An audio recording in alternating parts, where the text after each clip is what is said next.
Assalamualaikum warahmatullahi wabarakatuh. Perkenalkan, nama saya Putri Erdani Centauri dari kelas C22M. Saya akan menjelaskan materi pertama, yaitu kebijakan dan inovasi pendidikan.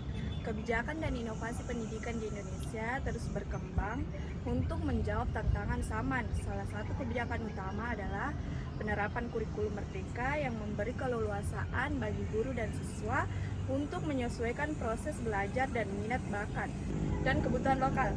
Kurikulum ini juga mendorong pembelajaran berbasis proyek yang relevan dengan kehidupan nyata.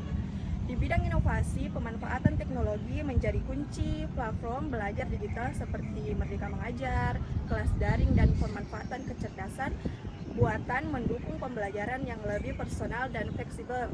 Selain itu, pelatihan guru secara berkelanjutan ditingkatkan untuk memastikan penguasaan teknologi dan pendekatan pembelajaran yang modern.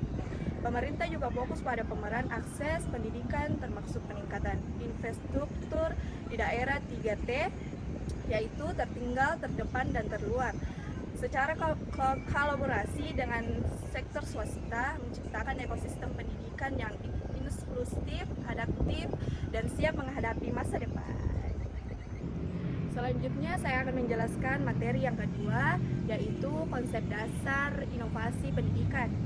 Inovasi pendidikan merupakan pembaruan yang dirancang secara sadar terencana untuk meningkatkan kualitas dan efektivitas sistem pendidikan. Inovasi berbentuk metode, teknologi, kebijakan, atau sistem baru yang bertujuan menjawab tantangan zaman dan kebutuhan masyarakat. Tujuan utama dari inovasi adalah meningkatkan efisiensi, relevansi, dan mutu pendidikan dengan memanfaatkan sumber daya yang ada seoptimal mungkin. Hal ini mencangkup perbaikan dalam pengelolaan sumber daya manusia, peningkatan mutu pembelajaran, serta perluasan akses pendidikan.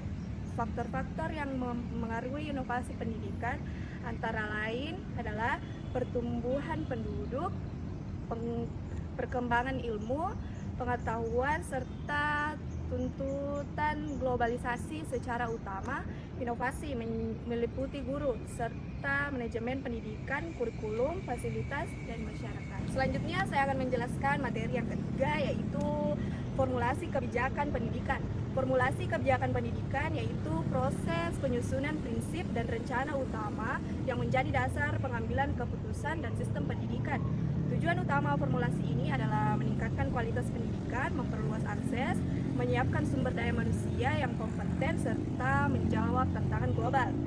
Dalam prosesnya, formulasi kebijakan melibatkan beberapa tahapan, mulai dari identifikasi masalah, analisis, perumusan tujuan, pengembangan dan pemilihan solusi, hingga evolusi kebijakan. Komponen utama dalam kebijakan pendidikan mencangkup tujuan, rencana, program, keputusan, dan dampak. Selain itu, banyak pihak terlibat seperti legislatif, eksekutif, administrator, partai politik, kelompok kepentingan organisasi masyarakat. Selanjutnya materi yang keempat, bagaimana dunia pendidikan dapat terus berkembang dan menjawab tantangan zaman yang terus berubah. Inovasi pendidikan menjadi kunci dalam menjawab tantangan global yang semakin kompleks. Inovasi ini merupakan proses pembaruan dalam sistem pembelajaran yang bertujuan untuk meningkatkan kualitas pendidikan agar tetap relevan dengan kebutuhan zaman. Bentuk inovasi ini bisa berupa metode pengajaran baru, penerapan teknologi digital dalam kelas, hingga perbaikan kurikulum agar sesuai dengan kebutuhan peserta didik dan dunia kerja. Inovasi efektif memiliki beberapa karakteristik penting, yaitu keuntungan relatif dibanding metode sebelumnya, kesesuaian dengan nilai dan kondisi lingkungan, tingkat kompleksif yang tidak membingungkan pengguna, kemampuan untuk diuji coba sebelum diterapkan, serta observabilitas atau kemudahan untuk melihat dampak nyata dari inovasi tersebut. Dengan memahami karakteristik dan proses inovasi pendidikan, diharapkan para pendidik dan pemangku kebijakan dapat menciptakan pembelajaran yang adaptif, berkualitas, dan mampu mencetak generasi yang siap menghadapi tantangan masa depan. Baik, selanjutnya saya akan menjelaskan materi yang kelima, yaitu legitimasi dan komunikasi. Dalam proses dalam proses kebijakan pendidikan, legitimasi, dan komunikasi merupakan dua unsur penting yang menentukan keberhasilan implementasinya.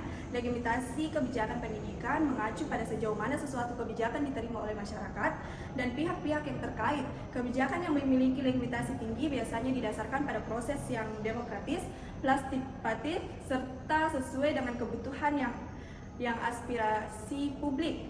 Sementara itu, komunikasi kebijakan adalah proses penyampaian isi kebijakan kepada pihak-pihak pelaksana dan penerima. Komunikasi yang efektif harus bersifat jelas, terbuka, dan arah, bukan hanya menyampaikan informasi tetapi juga menerima umpan balik. Oleh karena itu, keberhasilan kebijakan pendidikan sangat tergantung pada bagaimana pemerintah membangun legitimasi publik serta menyusun strategi komunikasi yang transparan, inklusif, dan berkesinambungan. Selanjutnya saya akan menjelaskan materi ke-6, yaitu implementasi kebijakan pendidikan. Implementasi kebijakan pendidikan adalah proses nyata dalam menjalankan kebijakan yang telah dirumuskan agar tujuan pendidikan tercapai secara efektif. Implementasi bukan sekedar menerapkan aturan, tetapi mencangkup perlibatan sesuai strategi serta pemantauan hasil kebijakan di lapangan.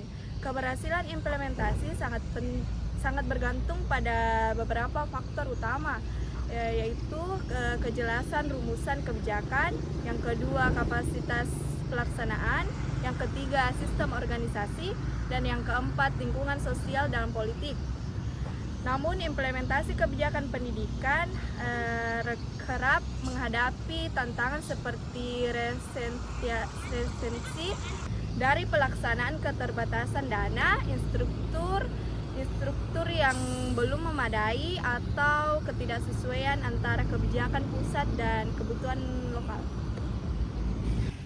Selanjutnya materi yang terakhir yaitu strategi inovasi pendidikan. Strategi inovasi pendidikan merupakan upaya sistematis dan terencana untuk menciptakan pembaruan sistem dunia pendidikan guna meningkatkan kualitas referensi dan efektivitas.